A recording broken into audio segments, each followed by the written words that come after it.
오바댜서는 21절로 된 짧은 애언서입니다. 오바댜가 하나님의 말씀을 받아서 선포한 내용은 에돔에 관한 심판의 내용이죠. 에돔은 요단 동편 남쪽에 있는 이스라엘의 형제 국가라고 할 수 있겠습니다.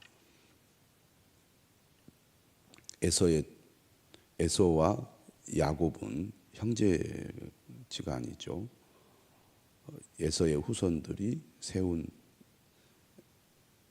민족이 바로 에돔 족속입니다. 이 에돔 족속에 관한 하나님의 심판의 말씀이 21절에 기록되어 있는데, 어제 우리가 읽은 1장 1절에서 9절의 말씀은 하나님께서 에돔을 심판하는 이유가 교만 때문이라고 말씀하고 있습니다. 교만한 자를 심판하시겠다는 거죠. 오늘 본문은 두 번째 이유에 대해서 말씀을 하고 있습니다. 특별히 오늘 본문을 보면 형제라는 표현을 강조하고 있습니다. 10절이죠. 네가 네 형제 야곱에게 행한 포악으로 말미암아 부끄러움을 당하고 영원히 멸절되리라. 에돔 민족에게 이스라엘은 형제 관계라는 겁니다. 너의 형제 야곱이라는 표현을 강조하죠. 12절도 그렇고 형제라는 말을 사용하고 있습니다. 형제에게 포악을 행했다는 것이죠. 그들이 행한 포악으로 인하여 부끄러움을 당하게 될 거라는 겁니다. 11절을 보면 어떤 내용인지 짐작해 볼 수가 있는데요. 네가 멀리 섰던 날 곧 이방인이 그의 재물을 빼앗아 가며 외국인이 그의 성문에 들어가서 예루살렘을 얻기 위하여 제비 뽑던 날에, 멀리 섰다는 것은 방관하고 있었다는 얘기고, 이방인이 재물을 빼앗아 갔다는 것은 바벨론이 유다 왕국의 재물을 빼앗아 간 것을 말합니다. 바벨론이 유다를 침략하여 멸망시킨 사건을 가리키는 것으로 보입니다. 외국인이 그의 성문에 들어가서 예루살렘을 얻기 위하여 제비를 뽑았다. 바벨론 군대들이 예루살렘 성문 안으로 들어와서 예루살렘을 차지한 것을 가리키는 거죠. 그런데 뭐라고 얘기하냐면, 이처럼 바벨론이 유다와 예루살렘을 함락할 때 에돔도 바벨론과 같은 사람이었다, 이렇게 얘기하고 있습니다. 너도 그들 중 한 사람 같았느니라. 그들과 함께 했다는 거죠. 그들과 한패였다는 얘기입니다. 다시 말하면 에돔은 바벨론이 침략할 때 동조한 민족이었다는 얘기입니다. 그리고 그들이 망하는데 보고만 있었다는 얘기죠. 12절에 말합니다. 네가 형제의 날, 곧 그 재앙의 날, 이렇게 말하고 있습니다. 유다와 예루살렘이 멸망당할 때 방관했다는 얘기잖아요. 방관할 것이 아니며, 방관해서는 안 됐다는 얘기입니다. 유다 자손이 폐망하는 날에 기뻐할 것이 아니며, 그 고난의 날에 네가 입을 크게 벌릴 것이 아니며, 형제에 대한 도리가 아니라는 겁니다. 형제가 지금 재앙 가운데 있는데 수수방관, 그렇게 되든지 말든지 내버려 뒀다는 얘기고, 그 정도에 그친 게 아닙니다. 패망하는 날에 기뻐했다는 얘기잖아요. 형제가 망해가는데 그것을 즐거워하고 있는 겁니다. 그리고 심지어 그 고난의 날에 입을 크게 벌렸다는 것은 자랑을 했다는 얘기입니다.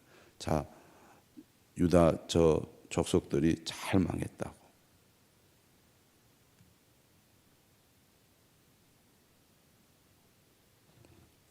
하나님께서는 야곱의 형제인 에서의 후손들이 야곱의 족속들이 고난을 당하고 멸망당할 때 바벨론에 동참하고 또 그들이 망하는 것을 방관하며 심지어 기뻐하고 자랑하는 이러한 행동들에 대해서 노하십니다. 형제를 향한 도리가 아니라는 거죠. 13절도 얘기합니다. 내 백성이 환난을 당하는 날에 네가 그 성문에 들어가지 않을 것이며, 참여해서는 안 된다는 얘기잖아요. 환난을 당하는 날에 네가 그 고난을 방관하지 않을 것이며, 모른 채 하지 않는 것을 말합니다. 환난을 당하는 날에 네가 그 재물에 손을 대지 않을 것이며, 오히려 그렇게 망해갈 때 그들의 재물에 손을 대서 도둑질했다는 얘기죠. 네 거리에 서서 그 도망하는 자를 막지 않을 것이며, 막아서 바벨론에게 넘겨준 걸로 얘기합니다. 고난의 날에 그 남은 자를 원수에게 넘기지 않을 것이니라. 그래야 됨에도 불구하고 에돔은 이처럼 그의 형제 야곱에게 포악을 행했습니다. 이러한 에돔 족속에게 하나님께서 심판을 선언하시는 거죠. 15절입니다. 여호와께서 만국을 벌할 날이 가까웠나니. 하나님은 어떤 분이십니까?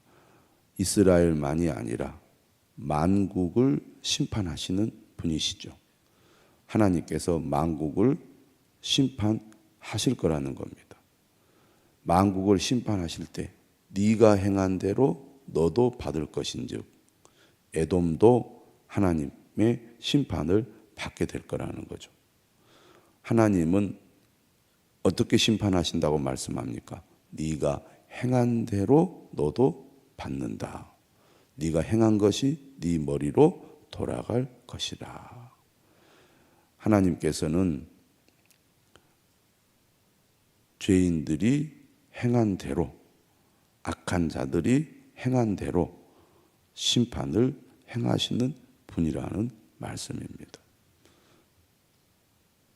16절 너희가 내 성산에서 마신 것 같이 만국인이 항상 마시리니.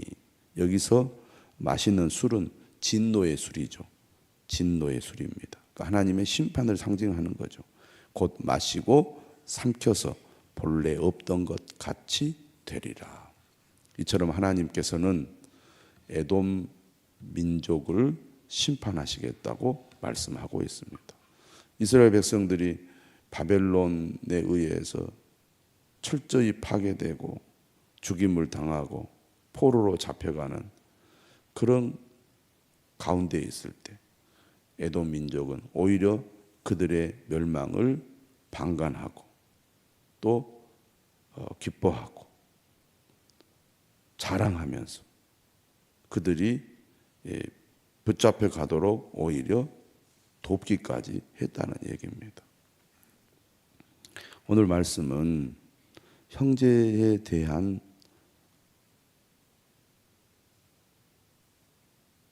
행동이나 또 태도가 어때야 하는지를 잘 가르쳐 주고 있습니다.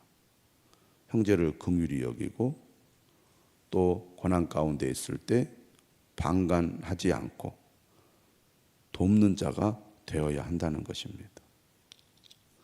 가정에서나 교회에서 우리가 이 말씀을 기억하고 적용해야 할 것입니다. 또한 하나님은 어떤 분이십니까? 이 세상 모든 민족의 주인이셔서 하나님 앞에 죄를 범하고 악을 행하는 자를 하나님은 반드시 심판하신다는 사실을 우리가 기억해야 하겠습니다. 이처럼 하나님은 만국을 심판하실 때 그의 형제 야곱에게 포악을 행한 에돔의 죄를 물어서 심판하실 것이라고 선언하고 있습니다. 그러면서 17절 이렇게 말하죠. 오직 시온산에서 피할 자가 있으리니 그 산이 거룩할 것이요 야곱 족속은 자기 기업을 누릴 것이며, 여기에서 역전이 일어납니다. 에돔은 현재 모든 것이 좋은 상태고 에돔이 지켜본 야곱 족속은 모든 것을 다 잃고 망한 상태입니다. 그런데 하나님의 때가 이르면 이 관계가 역전이 될 거라는 거죠. 나라를 잃고 포로로 잡혀간 이스라엘은 회복이 되고 구원을 받게 될 거라는 얘기입니다. 18절은 말하죠. 야곱 족속은 불이 될 것이며 요셉 족속은 불꽃이 될 것이요 에서 족속은 지푸라기가 될 것이라. 불과 불꽃에 의하여 지푸라기는 어떻게 되겠습니까? 그들이 그들 위에 붙어서 그들을 불사를 것인즉 에서 족속에 남은 자가 없으리니 여호와께서 말씀하셨습니다. 에돔 족속이 하나님의 심판을 받는데 누가 심판자 역할을 수행합니까? 바로 야곱 족속, 요셉 족속이 심판을 수행할 거라는 거죠. 야곱 족속, 요셉 족속이라는 표현은 단순히 남유다만이 아니라 12지파 전체 이스라엘 민족이 하나님의 구원을 받게 될 거라는 의미라고 하겠습니다. 이처럼 지금은 모든 것이 좋고 잘 되어도 하나님의 심판이 임하면 그러한 모든 좋은 것들을 다 잃어버리게 되고, 지금은 모든 것을 잃고 아무것도 없는 것 같지만 하나님의 구원과 긍휼하심을 입는 자는 회복이 되고 구원을 받게 될 거라는 겁니다. 어떻게 하나님께서 회복해 주시겠다고 말씀하십니까? 19절 그들이 네겝은 네겝이라고 이스라엘의 남방에 있는 지역을 가리킵니다. 에서의 산과 에돔 지역이죠. 그리고 평지와 또 블레셋을 얻을 것이요. 평지와 블레셋은 유다의 서쪽 지중해와 그 산지 사이에 있는 평야 지역을 가리킵니다. 또 그들이 에브라임의 들과 사마리아의 들을 얻을 것이며 북이스라엘 땅이죠. 베냐민은 길르앗을 얻을 것이며, 길르앗은 요단 동편 지역입니다. 그러니까 그들이 이전에 차지했던 땅보다 더 넓은 땅을 얻게 될 거란 얘기입니다. 그리고 사로잡혔던 이스라엘의 많은 자손은 가나안 사람에게 속한 이 땅을 사르밧까지 얻을 것이요. 사르밧은 우리가 열왕기상에서 보았듯이 시돈에 있는 지역 아닙니까? 이스라엘의 더 북서쪽에 있는 지역이라고 하겠습니다. 예루살렘에서 사로잡혔던 자들, 곧 스바랏에 있는 자들은 네겝의 성읍들을 얻을 것이니라. 이처럼 하나님께서는 에돔을 심판하심과 함께 하나님의 백성들을 구원하여 온전히 회복하실 거라고 약속을 하고 있습니다. 구원받은 자들이 시온산에 올라와서 에서의 산을 심판하리니 나라가 여호와께 속하리라. 이 세상은 하나님을 믿지 않고 하나님을 거역하고 있습니다.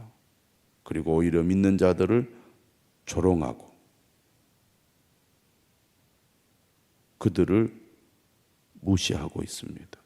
하지만 하나님의 심판의 때에 구원받은 자들이 그들을 심판하게 될 것입니다. 왜 그렇습니까? 온 세계의 왕은 하나님이시고 그때에 온 세계의 왕이 하나님이심을 모든 사람들이 알게 될 것이기 때문입니다. 나라가 여호와께 속하리라. 오늘 우리는 이러한 사실을 분명히 알고 고난 가운데서도 하나님을 의지하고 믿음으로 나아가야 할 것입니다. 또한 에돔의 죄를 보면서 형제를 향하여 어떤 마음과 또 태도와 행동을 취해야 되는지를 분명히 알고 실천하는 우리 모두가 되어야 할 것입니다.